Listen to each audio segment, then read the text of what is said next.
बोलो अनंत बलवंत श्री हनुमान जी महाराज की जय। बंधुओं, शंकर जी का परम भक्त है रावण, लेकिन उसी रावण के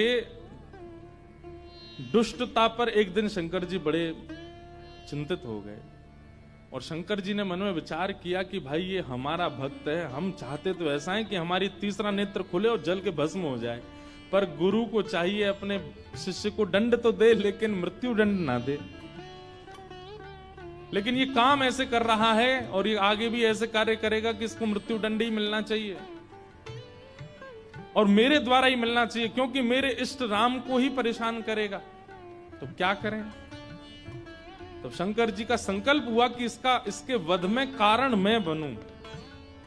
तो शंकर जी के मन में आया कि हम 11वें रुद्र श्री हनुमान के रूप में जाएंगे और हम ही कारणभूत बनेंगे इसके वध का,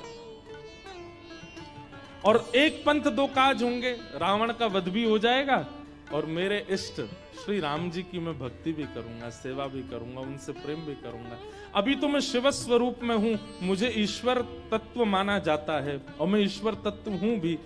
इस कारण से कई बार ऐसा होता है बंधुओं कि अगर शिव जी को राम जी का भक्त बता दो, शैव बड़े नाराज हो जाते हैं, हमारे शंकर जी बड़े हैं, आप उनको राम भक्त क्यों कह रहे हो।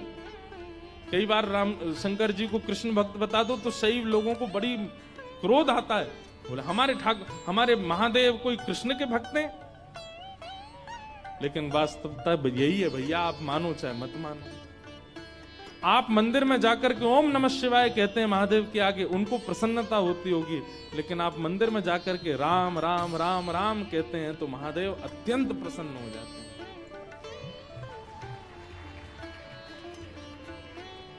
सहस्त्र नाम तत्तुल्यम राम नाम वरानने। हजारों बार कोई राम नाम कहता है तब राम नाम को सुनने के लिए महादेव स्वयं प्रकट हो जाते हैं। कृष्ण नाम सुनकर के स्वयं प्रकट हो जाते हैं महादेव। तो महादेव ने विचार किया कि मेरे इष्ट की सेवा भी हो जाए और ये दुष्ट रावण का वध भी कारण मैं बनूं। तब महादेव ने विचार किया और ऋषियों से कहा कि भाई ऐसा हमारा मन का विचार है कि हमारा ही तत्व जावे पृथ्वी पर और राम जी की सहायता करे रावण वध में, और राम जी की सेवा आराधना भी कर ले। तब ऋषियों ने कहा महाराज, इस धराधाम पर पृथ्वी पर आपके तेज को धारण करने की सामर्थ्य किसी स्त्री में नहीं है, कौन धारण करेगा। तब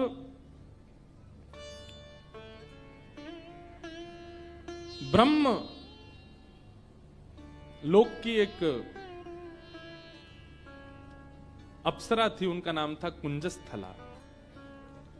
उन्होंने एक ऋषि का उपहास किया, बहुत ध्यान से सुनिएगा, और उस उपहास के कारण ऋषि ने उनको शाप दे दिया कि तुम बानरी हो जाओ। इतनी जोर से हंस रही हो संतों के ऊपर।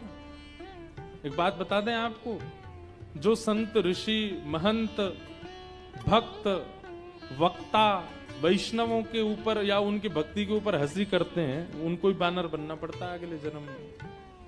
इसलिए कभी किसी भक्त की हंसी मत करना।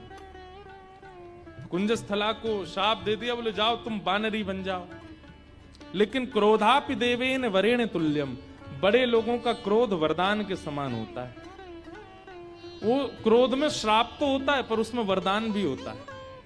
कुंजस्थला अंजनी मैया के रूप में पृथ्वी पर प्रकट हुई और आपका विवाह बानर राज केसरी जी के साथ में हुआ। पर केसरी जी को भी शाप लगा हुआ था, ऋषियों ने श्राप दे रखा था कि आपकी कोई संतान नहीं होगी। कैसे संभव हो। और तभी महादेव ने मन बनाया कि भाई हमारा अंश स्वरूप पृथ्वी पर आवे। तो महादेव की नित्य आराधना करती थी अंजनी मैया। ऋषियों ने अंजनी मैया को चुना, बोले यही हैं जो महादेव के तेज को, महादेव के बल को, महादेव के जो आत्म तत्व है उसको भीतर स्वीकार कर सके। इनका तप अद्भुत है। और क्यों ना हो, विवाह के उपरांत भी ब्रह्मचारिणी थी अंजनी मैया। बहुत ध्यान से सुनिएगा। एक दिन पर्वत पर बैठ करके अंजनी मैया महादेव की उपासना कर रही थी, तभी उनको स्पर्श का अनुभव हुआ। तुरंत अंजनी मैया ने नेत्र खोल करके कहा, मैं शाप दे दूंगी, कौन है, मेरा स्पर्श करने की हिम्मत किसने की। तभी पवन देव प्रकट हो गए और पवन देव ने कहा कि मां मुझे क्षमा करें, पर मेरा स्पर्श का अधिकार सबको है, मैं सबको स्पर्श कर सकता हूं, मेरा स्पर्श अपवित्र नहीं होता। इस पृथ्वी पर चींटी से लेकर के हाथी तक कोई भी नहीं है जो मेरे स्पर्श से वंचित रहता हो, इसलिए आप बिल्कुल मुझे शापित मत कीजिए, मेरा स्पर्श करने का अधिकार तो सबको है। अंजनी मैया बोली, तो फिर मेरा विशेष स्पर्श क्यों किया आपने। तब उन्होंने पूरी बात बताई। बोले कि मां, महादेव की इच्छा है कि उनका तत्व प्रकट हो। मोहिनी रूप को देख करके महादेव इतने प्रसन्न हो गए कि प्रेमाश्रु के साथ उनका समस्त बल पृथ्वी पर झरने लगा, जिसके रूप में पृथ्वी पर विविध रत्न प्रकट हो गए, हीरे, सोने, चांदी, ये सब महादेव के प्रेमाश्रु से प्रकट हुए हैं। और उन्हीं प्रेमाश्रुओं को कई ऋषियों ने अपने अपने प्रेम पुटों में धारण किया। उन्हीं में से एक बिंदु मुझे प्राप्त हुआ और मुझे ऋषियों की आज्ञा हुई कि मैं आपके अंदर उसको व्यवस्थित कर दूं, ताकि महादेव का जो 11वां रुद्र स्वरूप है वो आपसे प्रकट हो। इसलिए मैंने आपके स्पर्श करके आपके कर्ण पुट से महादेव का वह योग बल आपके भीतर व्यवस्थित किया है। अब आप जल्दी ही एक दिव्य भक्त, दिव्य बलवंत और दिव्य श्रेष्ठ बालक को जन्म देंगे। कितने पिताजी हनुमान जी के? पवन पुत्र, शंकर सुवन और केसरी नंदन। पवन देव के वे पुत्र हैं। हनुमान जी के शंकर, अब यहां पर ऋषियों का, संतों का शंकर स्वयं केसरी नंदन, शंकर स्वयं ही आए हैं और शंकर सुवन यानी कि उनके पुत्र हैं। किसी का भाव ऐसा भी है कि भाई स्वयं शंकर जी के पुत्र कैसे हो सकते हैं, स्वयं शंकर जी आए तो इसलिए शंकर स्वयं केसरी नंदन। अब जो भी बात हो, इसका विवाद तो बड़े लोग ही करते रहे, हम तो बालक हैं, हम तो जैसा मिले गाते रहेंगे, आनंद करें सब। 3 पिताजी हैं।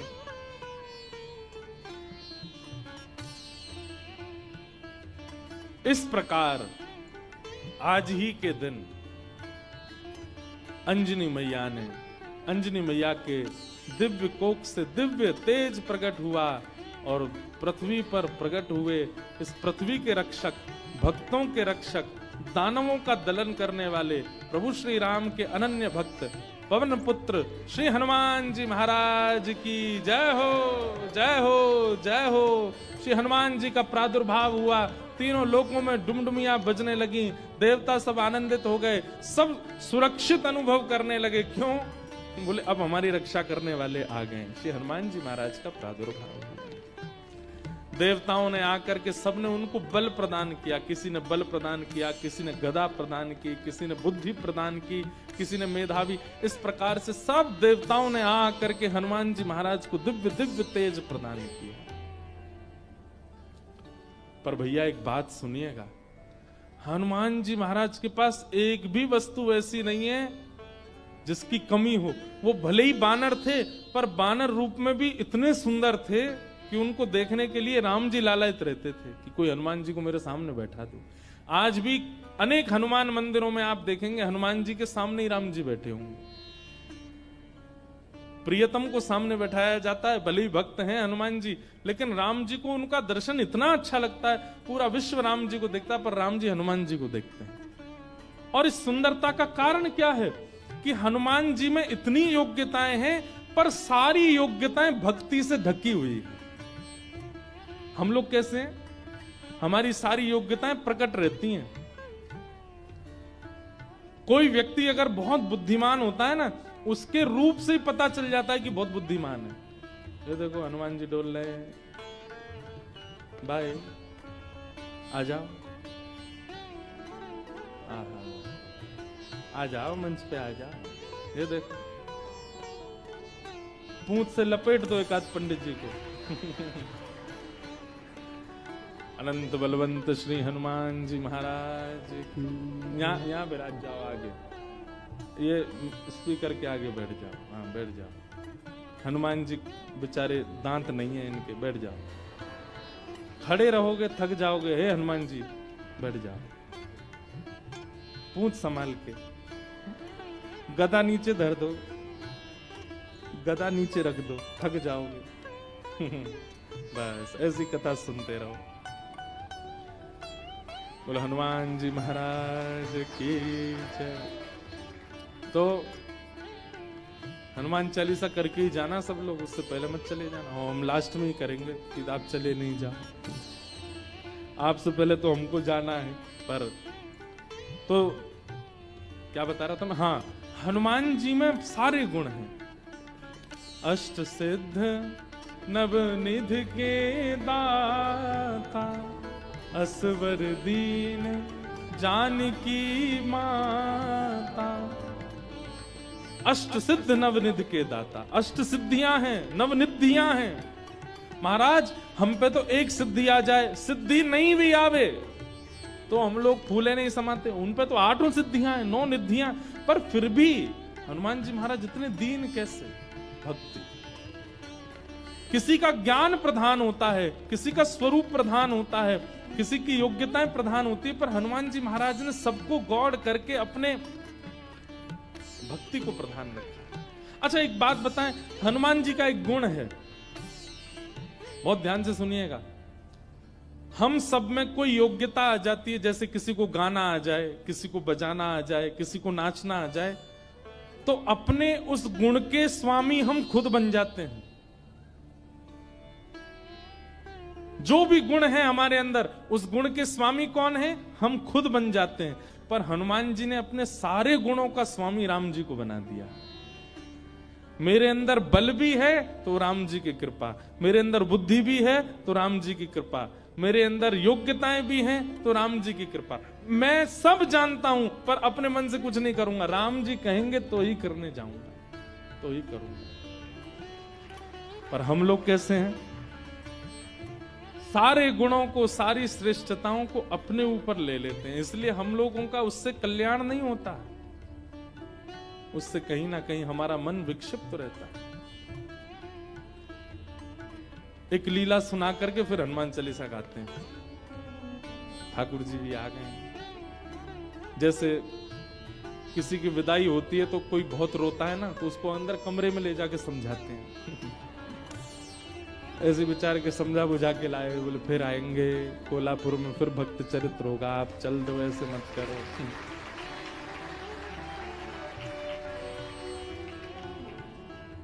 विरह बहुत ज्यादा है भैया, ने ऐसे लिटा के बैठे हो, इन्हें बोल दो कहीं फिर से कूद पड़े ऊपर से। तो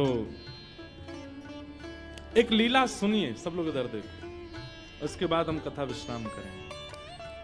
हनुमान जी लौट रहे थे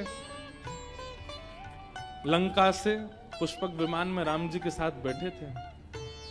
तो राम जी जगह जगह दिखाते जा रहे थे जानकी जी को, पता है आपको यहाँ पे हमने ऐसा किया था, यहाँ पे हमारी बली को हमने, बाली को हमने बाण मारा था, इधर बैठ करके हम सब बानरों के साथ में हमने मीटिंग करी थी, यहाँ पर ये हुआ था। सारे स्थान दिखाते हुए जा रहे थे राम जी। तभी एक स्थान आया, उसको देख करके हनुमान जी के नेत्र सजल हो गए। राम जी बोले, हनुमान जी आप क्यों रो रहे हैं? हनुमान जी बोले, अब जो नीचे स्थान है ना, ये मेरी जन्मभूमि है, यहाँ मेरा जन्म हुआ है, और मैं अपनी मैया अंजनी मैया से बहुत वर्षों से मिला नहीं हूँ। मुझे सीता जी में ही अपनी माँ दिखती हैं, पर क्योंकि जन्म स्थान के ऊपर से जा रहे हैं तो मुझे याद आ गई माँ की। राम जी बोले, इसी वक्त यहीं पर ही विमान रोको, नीचे चलो, तुम अपनी माँ से। नहीं नहीं भगवान लेट हो जाएंगे। बोले नहीं, कोई देरी नहीं, हम भी मिलेंगे, हमारे हनुमान जी की माता जी का हम भी दर्शन करेंगे। हनुमान जी बोले, आप मिलेंगे मैया से? बोले हाँ मिलेंगे, चलो। और महाराज, अब कई लोग तो अलग अलग स्थान बताते हैं, पर एक प्रकार से श्री हनुमान जी महाराज महाराष्ट्र में जन्मे, नासिक के पास में श्री हनुमान जन्म स्थान है, ऐसा माना जाता है। सब लोग अलग अलग स्थान मानते हैं, पर हम नासिक में गत वर्ष 1 महीना थे तो वहां हमको वहीं बताया गया कि यहीं पर ही श्री हनुमान जी महाराज का जन्म हुआ। दंडक वन, दंडकारन वन। और लगता भी है वहां स्थान पर, ऐसा प्रतीत भी होता है कि हनुमान जी यहीं जन्मे होंगे। तो वहां पहुंचे और सीता जी, राम जी सब लोग गए तो देखा एक पर्वत के ऊपर नेत्र बंद करके बैठी अंजनी मैया। नेत्र खोल करके जैसे ही देखा तो सामने राम जी, जानकी जी, लक्ष्मण जी, सब वानरों की सेना और श्री हनुमान जी महाराज आ रहे। अंजनी मैया के नेत्र सजल हो गए, दंडवत प्रणाम किया, बोले वाह, ऐसा पुत्र पूरे विश्व की मैयाओं को मिले जो साक्षात भगवान को लेकर के आवे। हनुमान जी को हृदय से लगा करके मैया बड़ी प्रसन्न हो गई। अरे मेरे लाल, अरे मेरे सुत, खूब पुचकारने लगी। वो प्रेम देख करके सबके नेत्र सजल हो गए। कितना प्रेम कर, हनुमान जी इतने बलवान हैं लेकिन मैया को देख करके बालवत हो गए, छोटे से लाला बन गए। जैसे एक लाला अपनी माँ के वक्ष पर ऐसे सिर रगड़ता है और माँ के गोद में बैठ जाता है, माँ के ऊपर चढ़ जाता है, ऐसे हनुमान जी चढ़ गए अपनी मैया के ऊपर। और ये श्री अंजनी मैया एक बालवत जैसे लाला को प्रेम करती हैं, ऐसे हनुमान जी को हृदय से लगा खूब पुचकार रही हैं। हनुमान जी के नेत्र सजल हो गए, राम जी के नेत्र सजल हो गए देख करके अंजनी मैया के इस प्रेम को। अब मैया बोली लाला चल अब उतरो, देखो ठाकुर जी आए, कुछ सामग्री बनाऊं, कुछ पधराऊं इनको।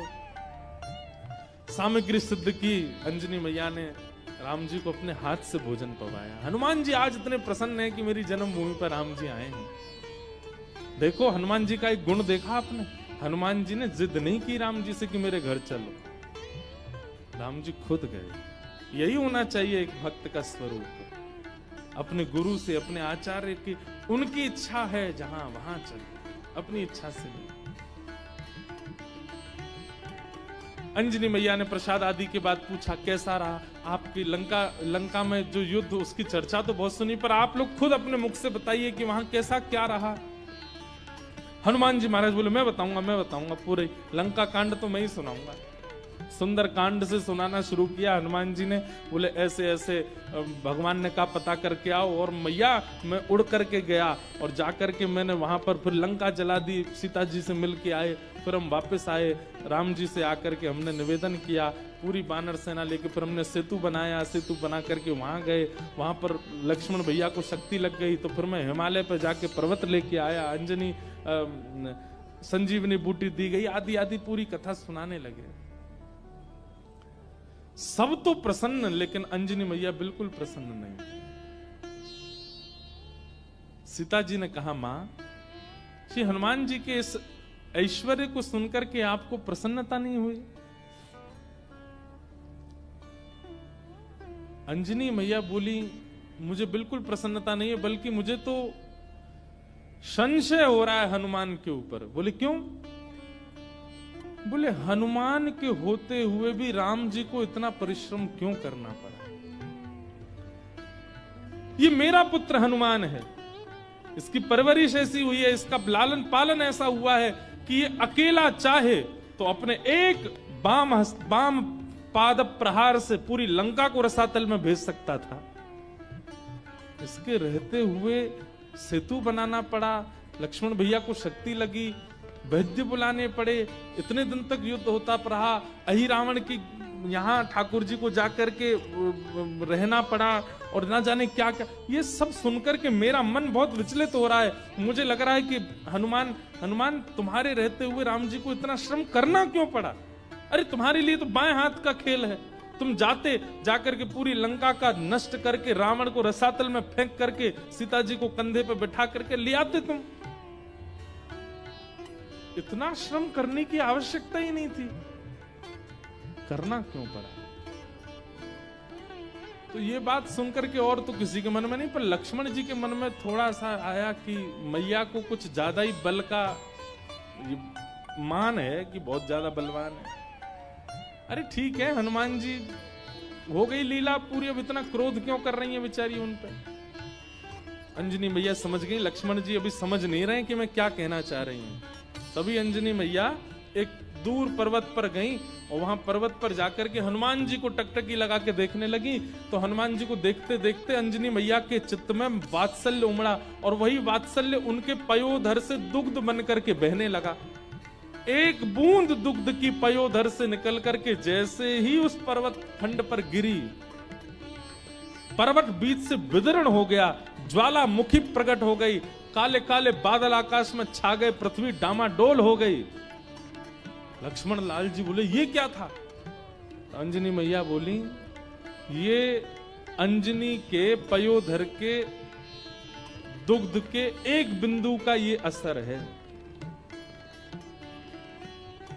जिस बिंदु को पृथ्वी और ये पर्वत नहीं सहन कर पाते, उस बिंदु, उस दुग्ध में पला बड़ा है हनुमान। उसको अपने गर्भ में धारण किया हनुमान ने। अंजनी के दूध को गर्भ में धारण करने की सामर्थ्य किसी की नहीं है। जीवन पर्यंत विवाहिता होते हुए भी, बालक होते हुए भी ब्रह्मचारिणी है अंजनी मैया। उनके दुग्ध को पिया है हनुमान ने, और उसके रहते हुए, इतना बलवंत होते हुए भी ये सब करना पड़ा। तब अंत में राम जी उठे, बोले मैया आप हनुमान जी के बल पर किसी को संशय नहीं है, किसी को शक नहीं है, पर हनुमान जी में एक गुण है क्या कि वे अपने बल को अपना नहीं मानते, वो मेरा मानते। वे चाहें तो जाकर के रावण को मार सकते थे, लेकिन वहां भी चिंतन कर रहे थे राम की आज्ञा नहीं है मुझे। वे चाहते तो पूरी लंका को जला नहीं, रसातल में फेंक देते, उठा करके उखाड़ करके। हनुमान जी महाराज ने, एक कथा आती है कि रावण की सेना में चिरंजीवी सेना भी थी रावण की, मतलब उनको कोई मार ही नहीं सकता, उन्होंने अमृत पिया रखा था, वो मरेंगे ही नहीं, चाहे उनको सुदर्शन चक्र काट दे, चाहे उनको गदा से मार दिया जाए, उनकी मृत्यु नहीं हो सकती। जब वे अजर अमर योद्धा लड़ने के लिए हनुमान जी से आए तो हनुमान जी बोले क्या करें, ये मरने वाले तो है नहीं। तो हनुमान जी ने अपनी पूंछ पर लपेट करके इतनी वेग से उनको आकाश के ऊपर भेजा कि जहां गुरुत्वाकर्षण, पृथ्वी का गुरुत्वाकर्षण होता है ना, कोई भी चीज ऊपर फेंको नीचे गिरती है, तो कुछ समय बाद गुरुत्वाकर्षण खत्म हो जाता है। हनुमान जी ने उन सबरे चिरंजीवी योद्धाओं को अपनी पूंछ में लपेट करके इतनी जोर से ऊपर फेंका कि गुरुत्वाकर्षण की सीमा से ऊपर चले गए। आज तक आकाश में ही घूम रहे हैं वे लोग, लौट के नहीं आ पाए पृथ्वी पर। तो श्री हनुमान जी महाराज के बल में किसी को संशय नहीं है, पर राम जी कहते हैं तब प्रताप रघुनाथ, वो अपने प्रत्येक बल को मेरा प्रताप मानते हैं। मेरी आज्ञा नहीं थी रावण को मारने की, मेरी आज्ञा नहीं थी लंका को रसातल में फेंकने की। अगर आज्ञा होती तो ये सब करने की आवश्यकता नहीं थी। अकेला हनुमान जाकर के सब क्रिया कर सकता था, लेकिन आप सौभाग्यशाली हैं मैया, आपका लाला इतना बलवंत, इतना बुद्धिवंत, इतना योग्य होते हुए भी मेरे अधीन रहता है, अपने योग्यता को नहीं मानता है।